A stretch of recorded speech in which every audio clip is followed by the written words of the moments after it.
మించిన వందల మంది దైవజనులు ఎంతో తగ్గించుకుని ఆసక్తిగా ఈ మట్టి కుండలో నుంచి దేవుడు ఏం మాట్లాడతాడని ఆసక్తిగా కూర్చుంటూ ఉంటారు. కుమారులు కలిగిన తండ్రి. ఈ సందేశానికి నేను ఏం టైటిల్ పెట్టాను తెలుసా? క్షమించండి, మీలో నేను కూడా ఒకరిని. మిమ్మల్ని కొట్టాలనుకుంటే మొదట నాకే తగులుతుంది. నాకు తగిలాక ఆ స్ట్రోక్ అంతా సగం సచ్చాక మీ దాకా వస్తుంది. మంచి తండ్రి లాంటి సేవకులు కావాలని ఎందుకు అంటున్నాను? ఒక మాట అందులో ఉంటుంది, నన్ను ఒక రాత్రి అంతా ఏడిపించిన మాట. కడసాడు ఉన్నాడు, అయ్యాడు పస్తులు కాసుకుంటాడు, అయ్యాడు పనికిరాడు అన్నట్టుగా మాట్లాడితే శామ్యూయల్ ఉన్నాడు తెలుసా? ఎంత గొప్ప దేవుడు. కన్న తండ్రి చేతని రిజెక్ట్ లిస్ట్ లో పెట్టబడిన ఒకటి కోసం పరమ తండ్రి వెయిట్ చేస్తున్నాడు. బహుశా అది నీవై ఉండొచ్చు. ఒకవేళ అది దేవుని ఏర్పాటు, దేవుని ప్రణాళికలు నీవు ఉంటే దేవుడు ఆ రేంజ్కి నుండి తీసుకొస్తాడు. సింగపూర్లో చాలా సంవత్సరాలు మొట్టమొదటిసారి 2006వ సంవత్సరంలో దేవుని వాక్యం చెప్పడానికి ఒక చిన్న సంఘంలో చిన్న అవకాశం వచ్చింది. ఒక పాస్టర్ గారు అన్నాడు, మీరు కూడా వెళ్ళారంటగా మొన్న? అవునన్నా. ఎంత వచ్చింది? ఏంటన్నా? ఖర్చుల కన్నా వచ్చిందా? పెద్ద పెద్ద వాళ్ళందరినీ చూసి నేర్చుకుని బతకాలి, బతికితే అనుకుని వచ్చాం.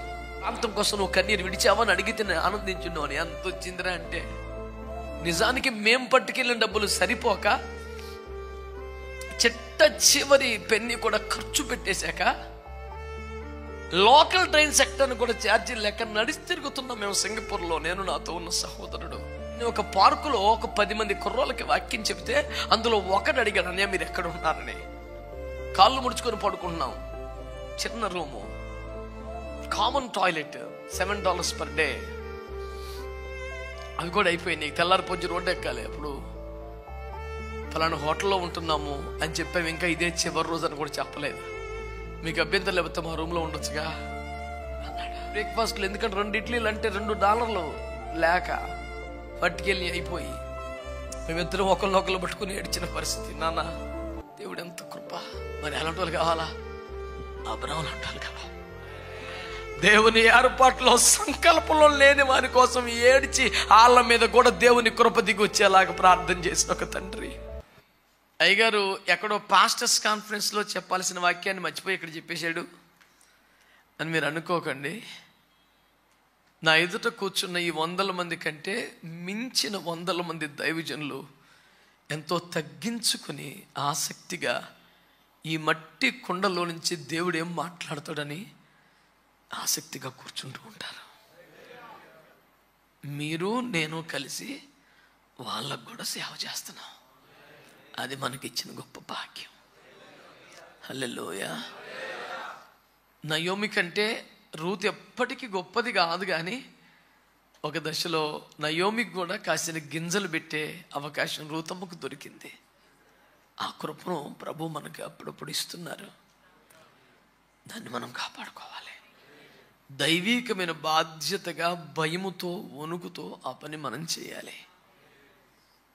ఏ పరిచర్య భూమి మీద నేను చేసినా, ఏ దేశంలో ఏ ప్రాంతంలో అయినా దేవుని మహాకృప మీ సహకారం లేకుండా చేయలేను అని ఎన్నోసార్లు ఒప్పుకున్నాను, చెప్పుకున్నాను. అది ఇప్పటికీ ఎప్పటికీ ఎవరు వాదించని అవసరం లేని సత్యం. మీ నిరంతర సహకారానికి సంతోషిస్తూ ప్రభుని స్తుతిస్తూ నిండు మనసుతో మీకు కృతజ్ఞత వందనాలు తెలియచేసుకున్నాను. దేవుడు మిమ్మల్ని దీవించునుగాక. ప్రియులారా, నేటి మన వాక్యమును చూస్తే నీ సేవకులకు నీ కార్యమును కనపరచము, దానిని వారి కుమారులకు చూపించుమనే మాట ద్వారా కాస్త కఠినముగా అనిపించుచున్నప్పటికీ కొన్ని మాటలు వినాలని కోరుతున్నా. ఇంతవరకు జనం పోగేసావేమో, ఇంతవరకు వాక్చాతుర్యాన్ని బట్టో మరో దాన్ని బట్టో పనికి బల నీచ నికృష్ట పాపిష్ట కులాన్ని అడ్డం పెట్టో తిరుగుబాటుతో చీలిక ద్వారా కోరకు బలే 250 మందిని పోగేయటము ఏం జరిగిందో నాకు తెలీదు. ఇప్పటికీ ఒక్కరిని కూడా ఆత్మ సంబంధంగా కనకపోవటం వలన గొడ్రాలుగా మిగిలిన స్థితి నీదైతే నిన్ను కుమారుల సంతోషము గలవాడిగా చేస్తారనే వాగ్దానాన్ని చేతపట్టుకొని ఆత్మ సంబంధమైన సంతతిని పొందమని ఒకప్పుడు నా బతుకు ఒంటరిగా నిలిచినదేనని, జనములకు తండ్రిగా చేయగల దేవుని కృప ఇదంతానని మీ సహదాసుడిగా, సహోదరుడిగా మిమ్మల్ని ప్రోత్సహిస్తూ ఉన్నాను. ఎందుకు ఈ మాటలు చెప్పాల్సి వస్తుంది ఈ పూట అంటే, కుమారులు లేని, ఎవరిని కనని ఒక విచిత్రమైన సేవ పుట్టుకొచ్చింది.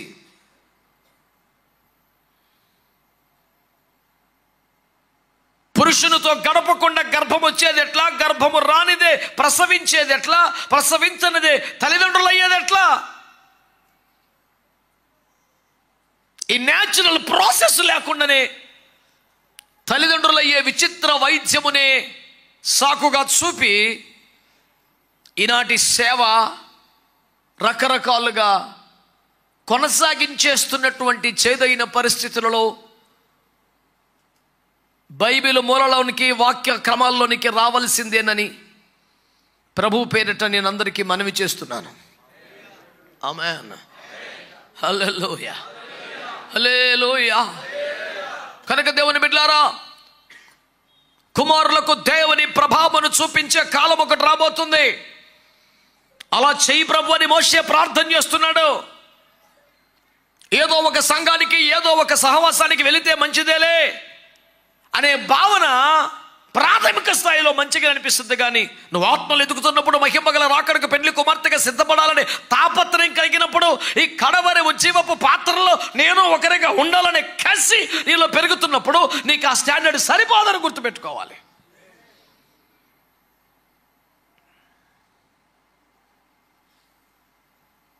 ఈ లోకములో మంచి భవిష్యత్తు కోసం, పిల్లల చదువుల కోసం ఊర్లే మారిపోయిన వారు ఎందరు తల్లిదండ్రులు లేరు? మీరు ఈ సిటీలో ఎందుకు ఉన్నారు? మీకు ఇక్కడ ఏముంది? సొంత ఇల్లు లేదు, సరైన ఉద్యోగం లేదు, ఇంత అద్దెలు కట్టుకొని ఎందుకు వచ్చిన సాగు మీకు? ఇది ఇబ్బందిగా లేదా? సొంత ఊర్లో సొంత ఇల్లు పెట్టుకొని ఇక్కడ ఎందుకు ఈ సాగు మీకు అని అడిగితే కొన్ని వేల మంది తల్లిదండ్రులు ఈ రోజున నగరీకరణ నేపథ్యంలో పిల్లల చదువుల కోసం తప్పదు కదండి అని నిత్యము కన్నీళ్లు అన్నపానంగా బ్రతికే తల్లిదండ్రులు ఎంతమంది లేరు?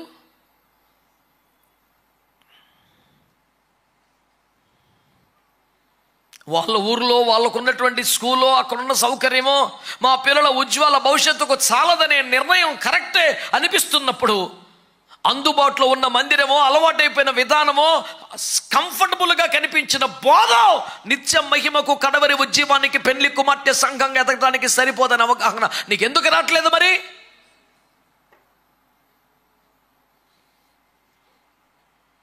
ఒక ఇడ్లీ చిన్నప్పుడు సరిపోయింది, ఇప్పుడు చాలదే, పెరగాలి కదా ఆహారం.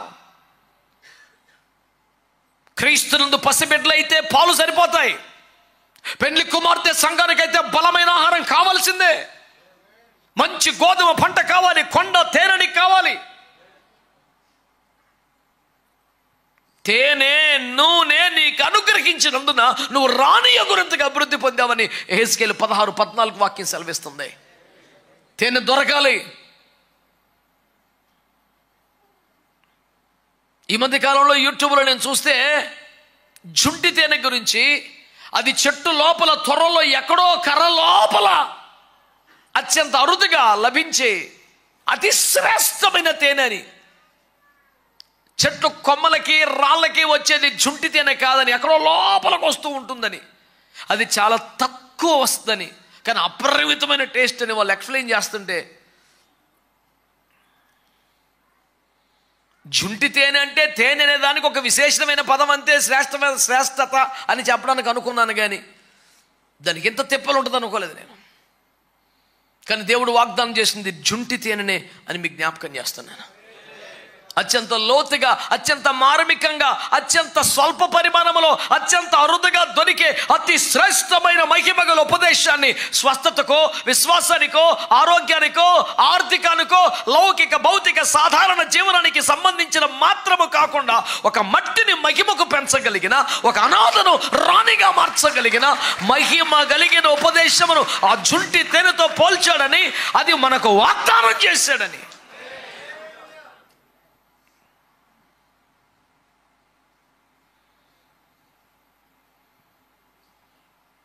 వి cannot take it easy in this matter. చాలా సీరియస్గా తీసుకోవాల్సిన ముచ్చటిది.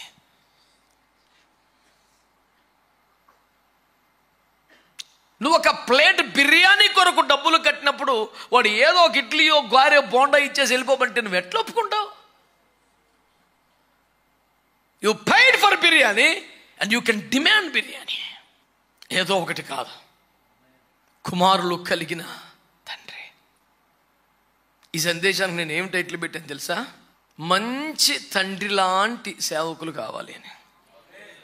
మంచి ప్రసంగికులైన సేవకులు కాదు. మంచిదే, అఫ్కోర్స్ ప్రసంగికులు మనకు కావాలి, బోధకులు ఉపదేశకులు కావాలి, మంచి అద్భుతాలు చేసే మంచిది అవసరం. కానీ కడవరి గడియలో మోషే చేస్తున్న ప్రార్థన ఏమిటంటే, ఎలాంటి సేవకులు? ఒక మంచి తండ్రి లాంటి సేవకులు కావాలి. మీరు గుండె మీద చేయి పెట్టుకొని చెప్పండి, ప్రసంగికులందరూ మంచి తండ్రులేనా? ఒకవేళ ఒక మంచి తండ్రి గొప్ప ప్రసంగికుడు కాలేకపోవచ్చు. గట్టిగా 10 నిమిషాల వాక్యము మాటలాడలేని ఎందరో ఘనులైన దైవజనులు తమ చేతికి అప్పగించబడిన ఆత్మలో మహిమ గల రాకడకు పెళ్లి కుమార్తెగా సిద్ధపరుస్తున్న అభిషేకాన్ని కలిగి ఉంటాం నేను కళ్ళారా చూశాను. వాళ్ళు గట్టిగా అరగంటసేపు వాక్యం చెప్పలేరు, సరిగ్గా ఏ సంక్లిష్టమైన ప్రశ్నకు జవాబులు చెప్పలేరు. కానీ వారు ప్రభు సన్నిధిలో మోకాళ్ళ మీద దేవుని సన్నిధిలో ప్రసవేదంతో కన్నబిడ్డలే. ఆ సంఘం అంతా వాళ్ళు ఎత్తుకొచ్చిన వాళ్ళు కాదు. కన్నీ వదిలేయలేదు, కాపాడుకుంటున్నారు కన్నీళ్లతో, ప్రార్థనలతో. వాళ్ళని ఎలాగైనా మహిమ గల రాకడకు సిద్ధపరచడానికి ప్రయాసపడతా ఉన్నారు. ఇదే సమయంలో అత్యద్భుతంగా అనర్గళంగా మాట్లాడిన, కాలికేస్తే మేలికేస్తే ఎన్ని తిక్క ప్రశ్నలు వేసినా అద్భుతంగా జవాబు చెప్పగలిగిన వాళ్ళు ఒక మంచి తండ్రిగా లేకపోవటాన్ని చూశాను. అందుచేత ఈ ఉదయకాలం మనందరి ప్రార్థన, దేవుని ఆత్మ నాలో నుంచి మాట్లాడుతున్న ఒక పిలుపు ఏమిటంటే, దైవ సేవకులు ఒక మంచి తండ్రి లాంటి సేవకులు కావాలి. అప్పుడు కుమారుల గురించి మాట్లాడదాం. ఎప్పుడు మా మీద పడతారు? అవును, మొదట నేను ఒక మంచి ప్రసంగికుడిగా, నేను ఒక మంచి అద్భుతమైన ఒక నాయకత్వ లక్షణములు కలిగిన వ్యక్తిగా, నిర్వహణ సామర్థ్యము కలిగిన వ్యక్తిగా కాదు, ఒక మంచి తండ్రిగా ఉండాలని దేవుని వాక్యం తెలియజేస్తుంది. నేను మీకు తండ్రి లాంటి వాడిని, మీ నీకు తండ్రి స్థానంలో నన్ను మీరు తండ్రి అని పిలవండి అని పిలిపించుకొని గౌరవంతో మురిసిపోవటం కాదు, ఒక తండ్రిగా బ్రతకాలి అనే తాపత్రయాన్ని దేవుని వాక్యం ద్వారా తీసుకుంటున్నాను. ఆమేన్.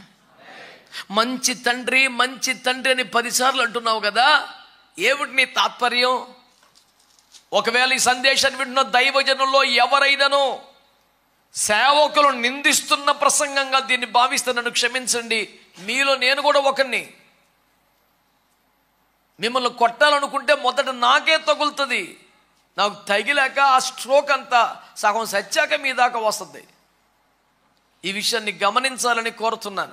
దైవజనుడైన సమయంలో దేవుని ఆత్మచేత యెషయా ఇంటికి పంపించబడ్డ సందర్భంలో అతని కుమారుల్లో ఒకరిని నువ్వు ఇశ్రాయేలు మీద రాజుగా అభిషేకించాలని దేవుడు చెప్పి పంపితే, ఒకప్పటి వలె బుడ్డిలోని తైలముతో కాక కొమ్ములోని తైలమును పట్టుకొని ఆమేన్ ఒక బలమైన రెట్టింపు సేవ చేసే యోగ్యుడు సేవకుడిని సిద్ధపరచాలి, అభిషేకించాలని. సౌలు పతనమైపోయి చల్లారిపోయినప్పటి నుంచి భయంకరంగా ఏడుస్తున్న వ్యక్తిగా సమూయేలు సిద్ధపడి ఎదురు చూస్తున్నాడు. 1 2 3 4 5 వరుస పెట్టి వస్తున్నారు కాదు, వాళ్ళ నాన్నగారు తెస్తున్నారు.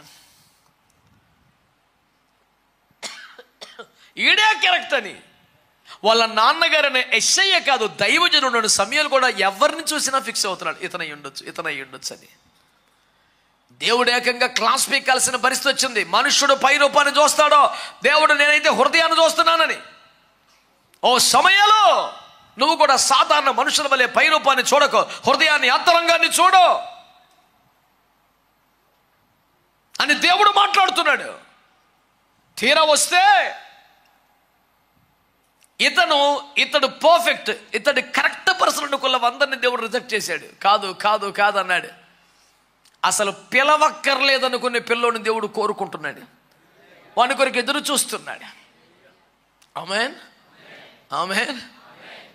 అప్పుడు శామ్యూల్ అంటాడు, నీకు ఇంకా కుమారులు ఉన్నారా, నీకు ఇంకా కుమారులు ఉన్నారా అని అంటే, చెప్పక తప్పని పరిస్థితుల్లో కడసారి వాడు ఒకడు ఉన్నాడు. అయితే వాడు పశువులు కాసుకుంటాడు అంటే వాడు అక్కర్లేదులే, రాజుకు పనికొచ్చే క్వాలిటీలు వాళ్ళు ఉండవులే, ఇశ్రాయేలు మీద రాజుకు అభిషేకించవలసిన వాడు ఖచ్చితంగా వాడు అయి ఉన్నాడులే. అసలు పేరు అవ్వకుండానే వాడికి క్వాలిటీ లేదని, వాడు క్వాలిఫైడ్ కాదని రిజెక్టెడ్ లిస్ట్ లో పెట్టేసిన ఒక అద్భుతమైన తండ్రి యేసయ్య.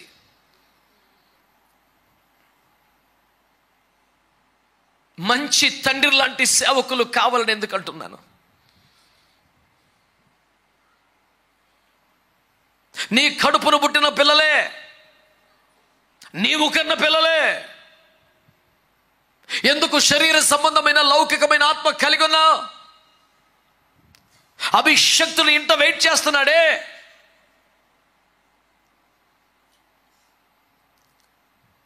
ఒక మాట అందులో ఉంటుంది, నన్ను ఒక రాత్రంతా ఏడిపించిన మాట.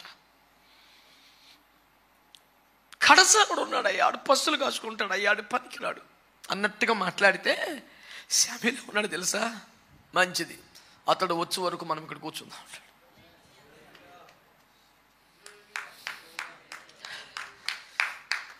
ఎంత గొప్ప దేవుడు! కన్న తండ్రి చేతని రిజెక్ట్ లిస్ట్లో పెట్టబడిన ఒకటి కోసం పరమ తండ్రి వెయిట్ చేస్తున్నాడు. నేను నమ్ముతున్నాను, దైవజనుడిగా ప్రవచిస్తున్నాను, కొన్ని ప్రాంతాల్లో ఉజ్జీవం, కొన్ని సంఘాల్లో ఉజ్జీవం దేవుని ఏర్పాట్లో ఉన్న వ్యక్తి కొరకు వెయిట్ చేయబడుతుంది. బహుశా అది నీవై ఉండొచ్చు, ఒకవేళ అది నీ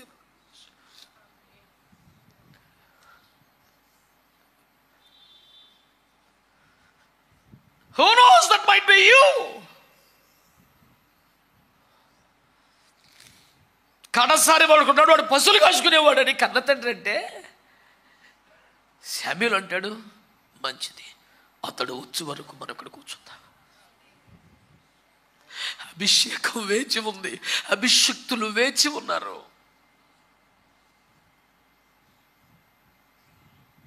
Heavy weight anointing is waiting for David, a cowboy.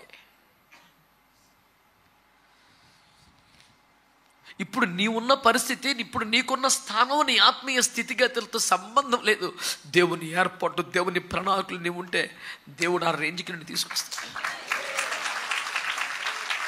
నా బాధ ఏంటంటే, తన కుమారులో ఎవరు ఎంపిక చేయబడ్డారో, ఎవరు ఏర్పాట్లో ఉన్నారో అనే అంత ప్రత్యక్షత లేకపోతే కనీసం అందరినీ సమానంగా చూసే ప్రేమన్నా ఉండాలి కదా. ఎవరి మీద దేవుని ఏర్పాటు ఉందో, దేవుని హస్తం ఉందో చూడగలిగే స్థాయి నీకు లేదు. కనీసం అందరినీ సమానంగా ప్రేమించే మనసునే ఉండాలి కదా. పోన్లే ఆను కూడా తీసుకొచ్చి నుంచో పెడతాం, ఒకళ్ళు దగ్గర చేయి పెడతాడేమో, బాగుపడతాడేమో అనిపించాలి కదా నీకు. అరే నీకే అనిపించకపోతే ఎవరికి అనిపించుద్ది. అందుకని అంటున్నాను, ఒక మంచి తండ్రి లాంటి మనసున్న సేవకులు కావాలి.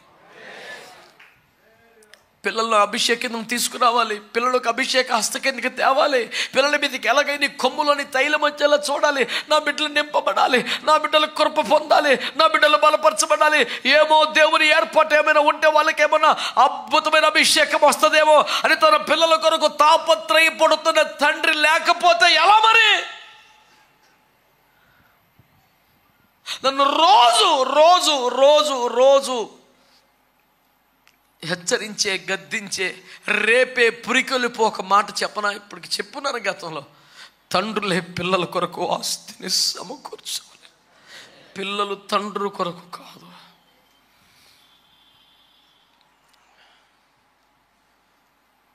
సింగపూర్లో చాలా సంవత్సరాలు, మొట్టమొదటిసారి 2006వ సంవత్సరంలో దేవుని వాక్యం చెప్పడానికి ఒక చిన్న సంఘంలో చిన్న అవకాశం వచ్చింది. నాకంటే గనులు పెద్దలు ఎందరో ముందే వెళ్ళారు, వారే మార్గం సిద్ధపరిచారు. వెళ్ళాను. నాకు ఒక అవకాశం వచ్చింది. దేవుని కృపలో వాడబడ్డాను, వచ్చాను. ఈస్ట్ గోదావరిలో ఒక పాస్టర్ గారు అన్నాడు, మీరు కూడా వెళ్ళారంటగా మొన్న. అవునన్నా. ఎంత వచ్చింది? ఏంటన్నా, ఖర్చుల కన్నా వచ్చిందా? మరి ఎందుకై బాబు అనవసరంగా వెళ్ళావు? కొత్తగా వచ్చాం మేము. పెద్ద పెద్ద వాళ్ళందరినీ చూసి నేర్చుకుని బతకాలి, బతికితే అనుకుని వచ్చాం. మొట్టమొదటిసారి జీవితంలో దేవుడు నీకు ఇచ్చిన అవకాశంలో దేవుణ్ణి మహింపరచగలిగావా, మనుషులు సంతోషపరచమని అడిగితే సంతోషించుండేవాడిని. తిండి దేవుందర చిన్న పుంజి తిన్నావు, అది కాదు ముఖ్యం. అక్కడ నీ చేతికి అప్పగించిన ప్రజలంటే వాక్య పాకలతో పంపించేసావా, వాళ్ళ ఆకలి తీర్చామని అడిగితే సంతోషించుండేవాడిని. నీ కొరకు ఎంతోమంది కన్నీరు గరిస్తే ఈ స్థాయికి వచ్చావు, ఆ ప్రాంతం కోసం నువ్వు కన్నీరు విడిచావని అడిగితే నేను ఆనందించున్నావు. ఎంత వచ్చిందిరా అంటే, నిజానికి మేం పట్టుకెళ్ళిన డబ్బులు సరిపోక చిట్ట చివరి పెన్ని కూడా ఖర్చు పెట్టేశాక లోకల్ ట్రైన్ సెక్టర్ని కూడా ఛార్జీలు లెక్క నడిచి తిరుగుతున్నాం మేము సింగపూర్లో. నేను నాతో ఉన్న సహోదరుడు. కెంటెక్ అనే ఒక పార్కులో ఒక 10 మంది కుర్రోళ్ళకి వాక్యం చెబితే అందులో ఒకడు అడిగాడు, అన్నయ్య మీరు ఎక్కడ ఉన్నారని. That was a miracle really. అదే చిట్ట చివరి రోజు మాకు హోటల్లో, ఇక మా దగ్గర రోజుకు $7 తీసుకుని అతి చిన్న రూములో 4x6 కూడా కాదు, కాళ్ళు ముడుచుకొని పడుకుంటున్నాం. చిన్న room, common toilet, $7 per day. అవి కూడా అయిపోయినాయి. తెల్లారి పొద్దు రోడ్డు ఎక్కాలి. అప్పుడు ఫలానా హోటల్లో ఉంటున్నాము అని చెప్పాము. ఇంకా ఇదే చివరి రోజు అని కూడా చెప్పలేదు. మీకు అభ్యంతరం లేకపోతే మా రూమ్లో ఉండొచ్చుగా అన్నాడు. వెస్ట్ గోదావరి తణుకుకు చెందిన 2 కుర్రోళ్ళు. మీకు ఇబ్బంది అవుద్దేమో. లేదన్నా, మేము బ్యాచిలర్స్మి. 3 bedroom ఫ్లాట్ ఇచ్చారు. 6 ఒక్కొక్కరు, ఇద్దరిద్దరం ఒక రూమ్లో ఉంటాం. బంకర్ బెడ్స్, కింద ఒకడు పైన ఒకడు ఉంటాం. మేమిద్దరం ఈ రూమ్లో అడ్జస్ట్ అయిపోయి ఒక రూమ్ మీకు ఇచ్చేస్తాం అంటే, అలాగేనండి థ్యాంక్స్ అని. ఇంతలా శరీరం ఒక ఇడ్లీ తిని సరిపెట్టుకుని బ్రేక్ఫాస్ట్లో, ఎందుకంటే 2 ఇడ్లీలు అంటే $2 లేక పట్టుకెళ్ళి అయిపోయి, సరే ఫోన్లో అకామిడేషన్ బాగా తీరిపోయి తినపోతే ఎవడడుగుతాడు, తినకపోతే సత్తామా ఏముంది పర్లేదులే అని మొత్తాన్ని దొరికింది ఒక ఆశ్రయం అని వెళ్ళిపోయాం. ఉదయం 6 గంటలకి మేము ఇంకా రూమ్లోంచి బయటకు వెళ్ళలేదు, తలుపు కొట్టారు.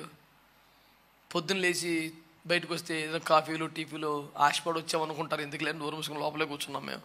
వాళ్ళు తలుపులు పట్టారు.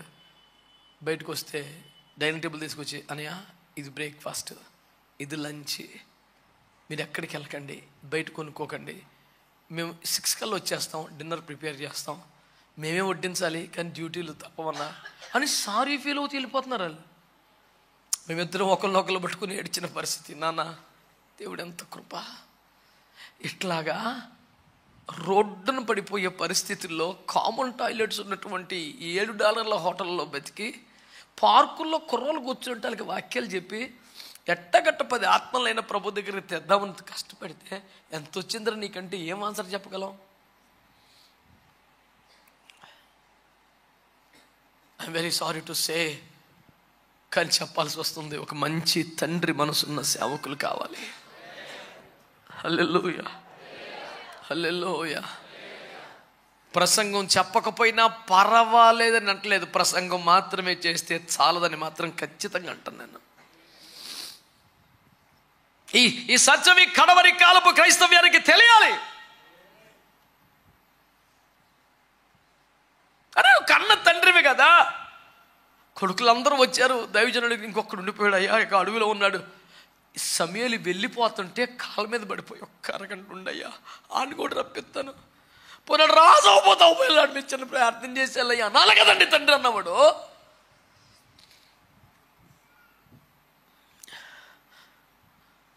ప్రేమ లేని తండ్రులు, బాధ్యత లేని తండ్రులు ఎందరో కనబడుతున్నారు.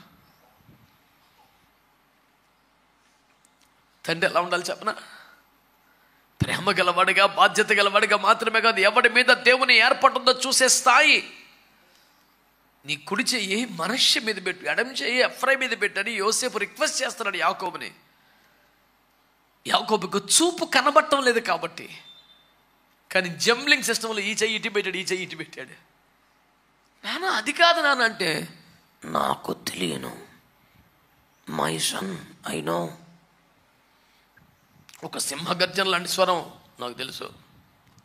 నాన్న నాకు కనబడదు వెలిచూపే, అంతరంగములో చూడగలుగుతున్నాడు. ఎవడి మీద దేవుని హస్తం ఉందో, ఎవడి మీద దేవుని కుడి చేయి నిలిచి ఉందో, ఎవడి మీద దేవుని ఏర్పడుతుందో ఆత్మలో చూడగలుగుతున్నవాడు కదా తండ్రి అంటే.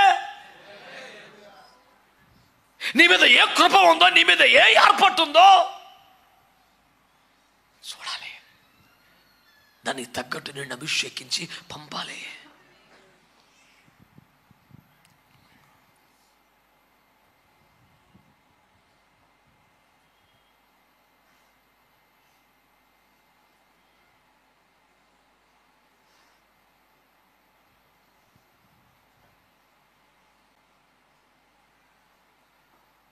ప్రియులారా,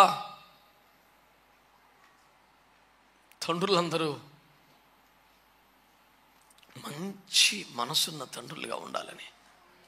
అందుకని సేవకులు ఎట్లుండాలి అంటే మంచి తండ్రి లాంటి సేవకులు. పక్షపాతం చూపించే తండ్రి కాదు, ఒక్కొక్కరిని పక్కన పెట్టేసే తండ్రి కాదు.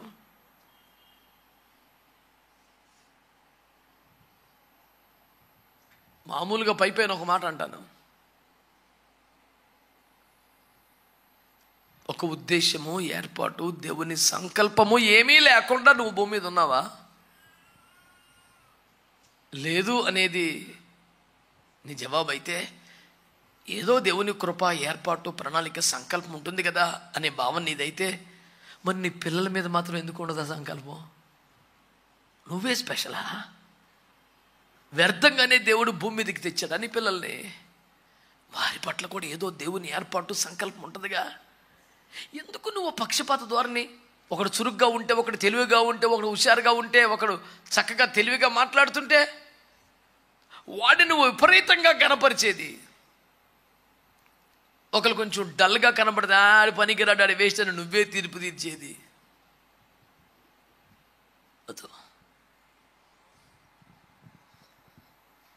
ప్రేమించే తండ్రి కావాలి. తమ బిడ్డల మీద దేవుని ఏర్పాటును, సంకల్పాన్ని చూడగలిగే తండ్రి కావాలి. తండ్రులు ఎలా ఉన్నారో చూడండి. కన్న కొడుకుని ఒక వివక్షగా చూస్తున్న తండ్రి. అదే సమయంలో మొదటి గ్రంథంలో 20వ అధ్యాయం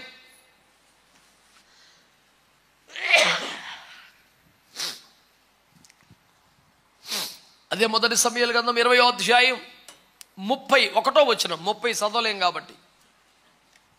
యెష్షయి కుమారుడు భూమి మీద బ్రతుకునంత కాలము నీకైనను నీ రాజ్యమునకైనను స్థిరత కలుగదు కదా. కాబట్టి నీవు వర్తమానము పంపి అతనిని నా దగ్గరకు రప్పించుము. నిజముగా అతడు మరణమునకు అర్హుడని చెప్పాను. ఈయన ఒక సూపర్ తండ్రి. ఏమి తండ్రి అండి! భయంకరమైన పచ్చి తిట్లని తిట్టాడు 30వ వచనంలో. 31వ వచనంలో తన కోపానికి కారణాన్ని ఎక్స్ప్లెయిన్ చేస్తున్నాడు. రే పిచ్చి మొహవాడా, ఈ తెలివితేటలు లేవురా, ఆడు బతికుండగా, ఆయన ఉద్దేశంలో ఆడు అంటే దావీదు, ఆడి బతికుండగా ఈ రాజ్యమైనను సింహాసనం నీకు రాదురా. లే సౌలో, దావీదు సింహాసనం రాజ్యాన్ని లాక్కునేవాడైతే ఇప్పుడు దాకా నువ్వు కుర్చీలో ఉండవు. గొల్లియాతును చంపినప్పుడే జనమందరూ అటు వెళ్ళిపోయారు. కానీ జనమందరూ దావీదు పక్షంగా వచ్చిన తర్వాత కూడా దావీదు సౌలు ఆయుధములు మోసేవాడుగా నిలబడ్డాడు. ఎవడు దేశం పరువు కాపాడాడు, ఎవడు నీ సింహాసనం నిలబెట్టాడో, ఎవడు నీకు సెక్యూరిటీగా వెనకుండా నిన్ను కాపాడుకుంటున్నాడో అని లేపేసి తెలివి తక్కువతనం నీకు తయారైంది ఈ రోజున. ఎందుకు ఇదంతా అంటే ఒక అనవసరమైన బుద్ధి లేని పిచ్చి పిచ్చి ప్రేమ. నాన్న నువ్వు ఎందుకు దావీదును చంపాలనుకున్నావుడే? పిచ్చి మగవాడా, అడి బతుకొని నువ్వు ఎట్ట కింగ్ అవుతావు? దావీదే యోగ్యుడి గనక, దావీదే దేవుని ఏర్పాట్లో ఉన్నవాడు గనక, దావీదు దేవుని చేత అభిషేకించబడ్డవాడు గనక, సమూయేలు చేత కొమ్ములోని తైలం చేత నింపబడి పంపించబడ్డవాడు దావీదు గనక, ఇలాంటి ఒక అభిషక్తుడు ఉండగా ఇలాంటి అభిషేకము ఏర్పాటు లేని నా కొడుకు ఫైల్లోకి రాడు గనక అని చంపేస్తే వీడికి ఇంగవుతాడని ఏమి పాపిష్టి నీచ నికృష్ట దుష్ట తలంపండిది. చెయ్యి.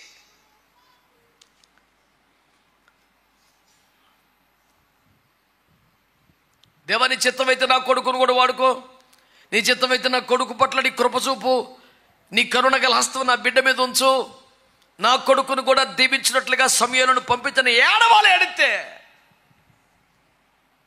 అమ్మో ఆడుండగా మనోళ్ళ లైన్లోకి రావడానికి చంపేద్దామని తిరుగుతున్నామంటే మళ్ళీ అడిగే చెప్తున్నాడు, నువ్వు ఎలాగోళ్ళకి ఇంటికి రప్పించడాన్ని భోజనాన్ని కానీ ఇదోటి చెప్పి నేను చంపేతానని.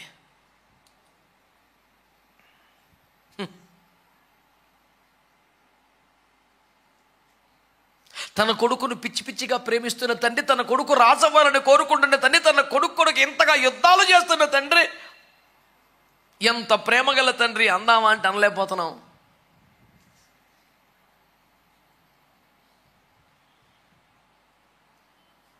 మరి ఏం తండ్రి ఆ తండ్రి?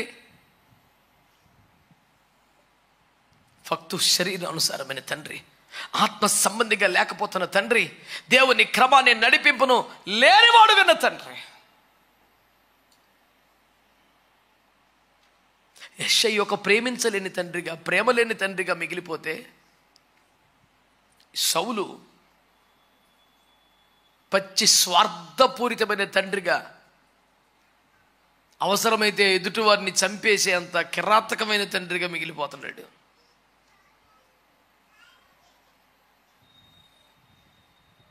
రాజుల 2వ గ్రంథం 20వ అధ్యాయం 15వ వచనం నుండి కాస్త ఓపిక చదవాలి. నీ ఇంటిలో వారు ఏమేమి చూచిరని అతడు అడుగగా హిజ్కియా, నా పదార్థములలో దేనిని మరుగు చేయక నా ఇంటిలోనున్న సమస్తమును నేను వారికి చూపించి ఉన్నానెను. అంతటా యెషయా హిజ్కియాతో ఇట్లనెను, యెహోవా సెలవిచ్చు మాట వినుము. వచ్చు దినములలో ఏమీ మిగులకుండా నీ నగరనందున్న సమస్తమును నేటి వరకు నీ పితరులు సమకూర్చి దాచిపెట్టినదంతయును బబులోను పట్టణములకు ఎత్తుకొని పోబడునని యెహోవా సెలవిచ్చుచున్నాడు. మరియు నీ గర్భమందు పుట్టిన నీ పుత్ర సంతును బబులోను రాజు నగరనందు నపుంసకులనుగా చేయుటకై వారు తీసుకొని పోదురు. ఇంకా అందుకు హిజ్కియా, నీవు తెలియజేసిన యెహోవా ఆజ్ఞ చొప్పున జరుగుట మేలే, నా దినములలో సమాధానము సత్యము కలిగిన ఎడల మేలే కదా అని యెషయాతో అసలు ఏ రకమైన తండ్రి అండి ఆ మనిషి? చచ్చే నాకు అసలు పిచ్చి కోపం వచ్చేది క్యారెక్టర్ని చూస్తే. ఏడ్చి ప్రార్థన చేసి 15 సంవత్సరాలు ఆయుష్ను సంపాదించుకునేట్టు పేనం తెస్తాక జనాలకి అనకూడదు, కానీ ఆ రోజు పిలుపుకి రెడీగా సిద్ధపడి వెళ్ళిపోతే ఎంత బాగుండేది. నా నైవేద్యాలు జ్ఞాపకం చేసుకొని, నా దహనములను జ్ఞాపకం చేసుకొని, నీ దగ్గర ఎట్టబతికాను జ్ఞాపకం చేసుకొని ఏడిస్తేవి. దేవుడు కనికరించి, దేవుడు నిన్ను స్వస్థపరిచి, నీకు ఆయుష్నిచ్చి 15 ఏండ్లు పొడిగించి, ఆ క్యాన్సర్ తర్వాత కోలుకొని బతికినవే గొప్ప అంటే మళ్ళీ నీకు సంతానాన్ని ఇచ్చి ఇన్ని కృపలు దేవుడు ఏర్పాటు చేస్తే,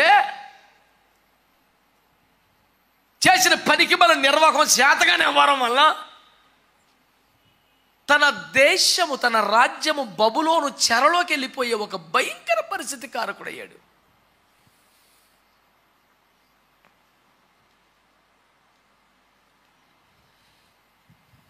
దావీదు కాలములో దావీదు జనుల మీదకి దేవుని శిక్ష వస్తే దావీదు ఏమని ప్రార్థన చేశాడు?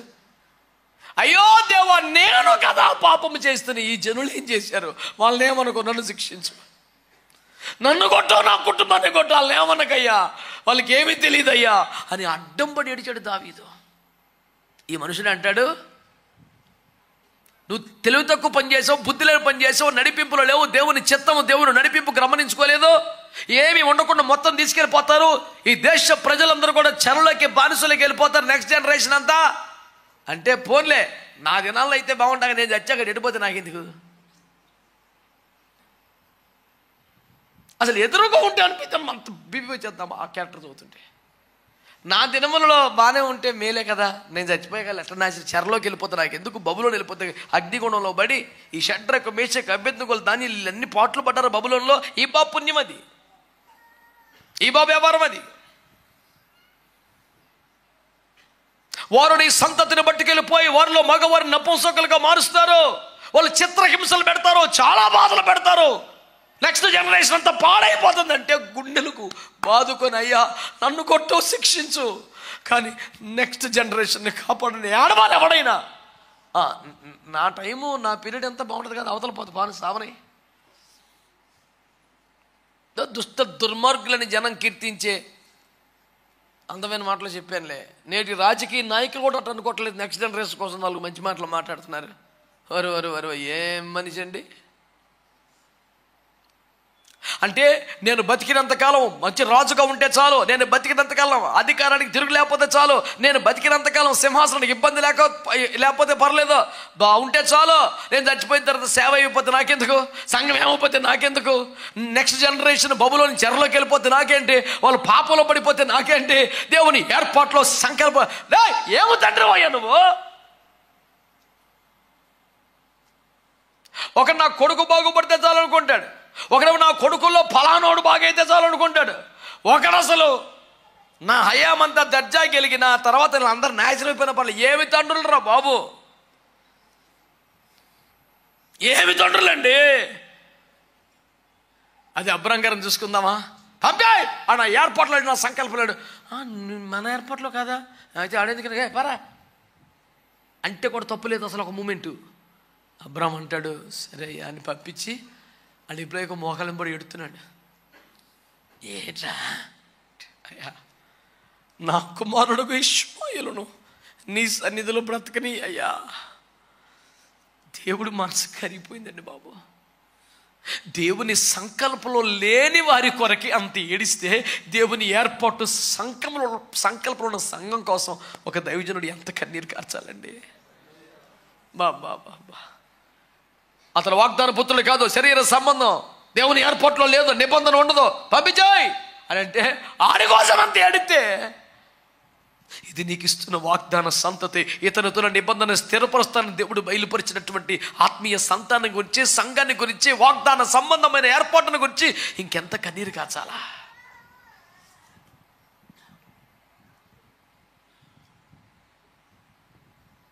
ఏమి ఆదర్శం అండి మిగిల్చారు. ఏ దైవజనుడు యెషయా వంటి పక్షపాత తండ్రిగా ఉండకూడదని, సౌలు వంటి స్వార్థపూరితమైన ఉండకూడదని, హిజ్కియా లాంటి బాధ్యత లేనోడై ఉండకూడదని, నేను ఖచ్చితంగా అలా ఉండకూడదని కోరుకుంటున్నాను.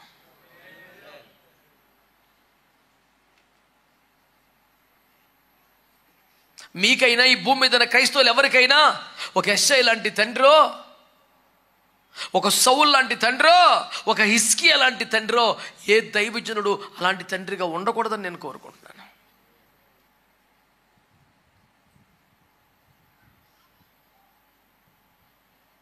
మరి ఎలాంటి వాళ్ళు కావాలా? అబ్రహాం లాంటి వాళ్ళు కావాలా?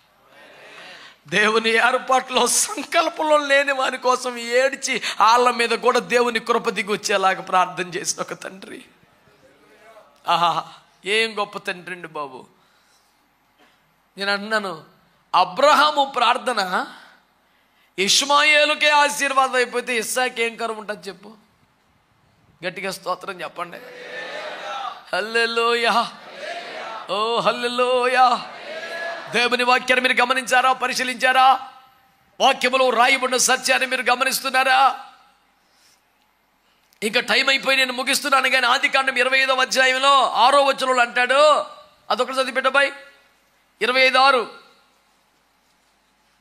అబ్రహాము తన ఉపపత్నుల కుమారులకు బహుమానములు ఇచ్చి తాను సజీవుడై ఉండగానే తన కుమారులకు ఇస్సాకు వద్ద నుండి తూర్పు తట్టుగా తూర్పు దేశమునకు వారిని పంపివేసెను.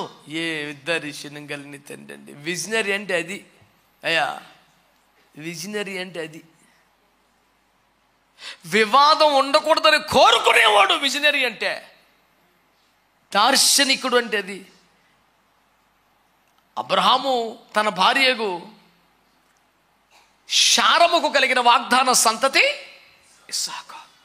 అబ్రహాము ఉపపత్తులకు కొంతమంది సంతానం కలిగారు. అయితే నేను ఒకవేళ చనిపోయిన తర్వాత కొడుకుని ఇబ్బంది పెడతారేమో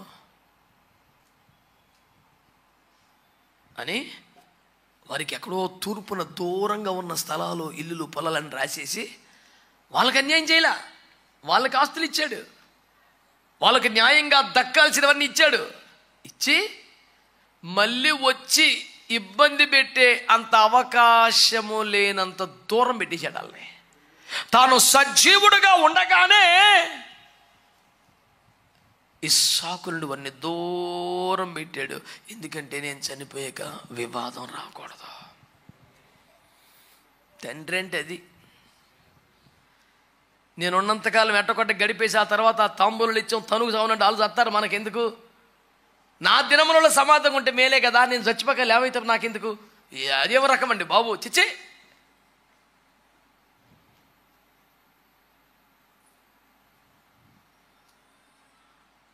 లోతు తనకంటే చిన్నవాడైనా వివాదం రాకూడదని ఒక్క పాయింట్ మీద మనం దూరంగా ఉందాం నాన్న. అక్కడ లోతును కోల్పోవాలని మనసు కాదు కదా, వివాదం ఉండకూడదు మన మధ్యలో అని సమాధానం కోరుకునే తాపత్రయం.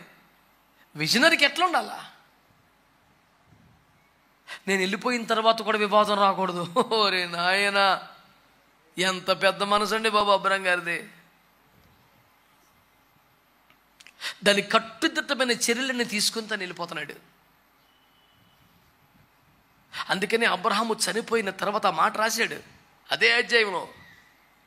అబ్రహాము మృతి పొందిన తర్వాత యెహోవా ఇస్సాకును ఆశీర్వదించాడు. బహుశా 8వ వచనం అనుకుంటా, 11వ వచనం.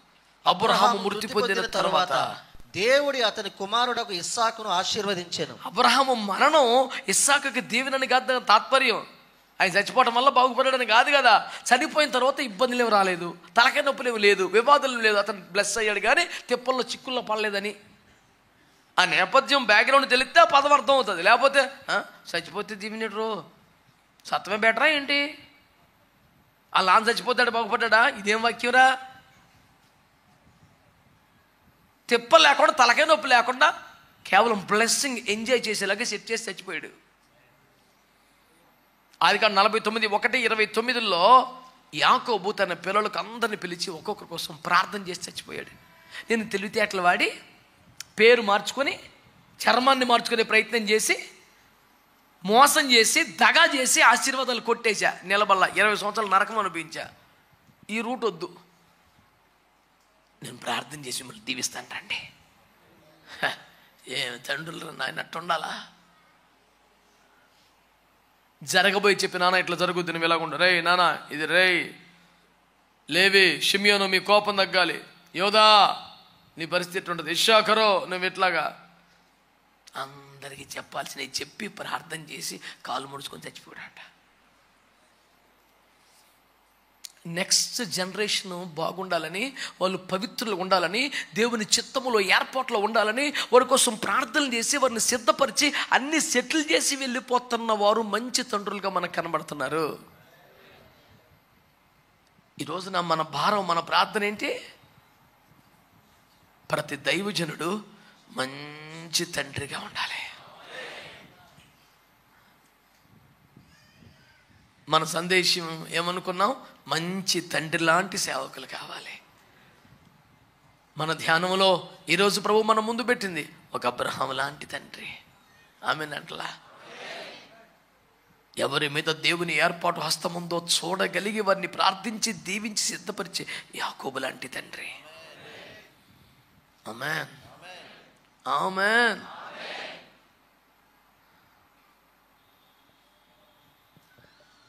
అంతేగాని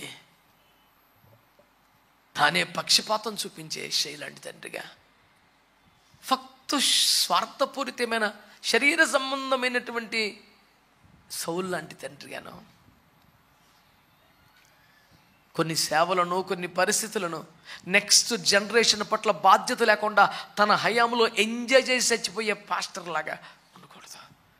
ఇలా అయితే నెక్స్ట్ జనరేషన్ ఏమవుద్ది, ఇలా చేస్తే నెక్స్ట్ తరం ఏమైపోద్దని భారము బాధ్యత లేకుండా విచ్చలవిడిగా ఎంజాయ్ చేస్తున్నటువంటి వ్యవహారం చాలా ప్రమాదకరం. వింటున్న ప్రజలారా, ఎవరిలో అయినా యెషయా వంటి పోకడా, ఒకవేళ అది చిన్న పొరపాటుగా మనం ఎంచినా పోని, ఎవరిలోనైనా సౌలు వంటి స్వభావం, హిజ్కియా వంటి బాధ్యత రాహిత్యం కనపడితే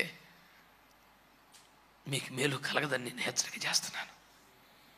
అబ్రాహాము లాంటి, యాకోబు లాంటి మంచి తండ్రులు, ప్రతి దైవజనుడు అలా ఉండాలని, ప్రతి విశ్వాస బిడ్డకి అలాంటి తండ్రి లాంటి సేవకులే దొరకాలని నేను హృదయపూర్వకంగా కోరుకుంటున్నాను, ప్రార్థిస్తున్నాను. నేను అలా బ్రతకాలని అప్పగించుకుంటున్నాను. మంచి తండ్రుల గురించి పూట నేర్చుకున్నాం. ప్రభు చిత్తమైతే మంచి కుమారులు ఎలాగ ఉండాలి మళ్ళీ ఆధారం ధ్యానిద్దాం. ప్రార్థన పూర్వకంగా సిద్ధపడరండి. దేవుడు నాతోనే మాట్లాడాలి, దేవుడు నన్నే సంధించాలి, దేవుడు నన్నే సిద్ధపరచాలి, నాకు ఆకలిగా రండి. దేవుడి మనం దీవించును కాక.